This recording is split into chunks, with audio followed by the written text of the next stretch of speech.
Film यहाँ पे थोड़ी शूट हुई है, वो तो इंडिया में शूट हुई है और थाईलैंड में शूट हुई है। नहीं नहीं, ये तो हो ही नहीं सकता है। मनी मानी गटर मटर। अगर 1000 करोड़ मिल रहे तो 500 लियारी वालों को दे ना, 100 करोड़ लियारी वालों को दे और 500 करोड़ को दे।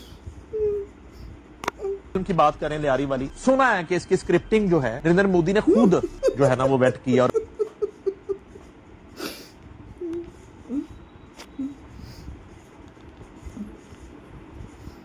हेलो आदित्य भाई।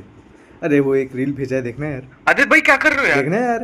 अरे सुबह से स्टोरी देख देख के थक गया हूँ यार, इतनी रील भेजे जा रहा हूँ, नहीं हो पाएगा भाई। एक तो स्टोरी पे सबको क्या रिप्लाई हो दे रहे हो गया? यार आप। अरे देख ले यार, एक नहीं नहीं आदित्य भाई सॉरी। भाई नहीं है तो भाई अब, ये फेमस हो गया तो। ठीक है देख रहा हूँ अरे देख रहा हूँ। नहीं भाई, घमंड दिख रहा है मेरे को, घमंड दिख रहा है। एक रील नहीं देखा जा रहा है 1 सेकंड लेके। देख रहा हूँ आदित्य भाई, लो हंस रहा हूँ।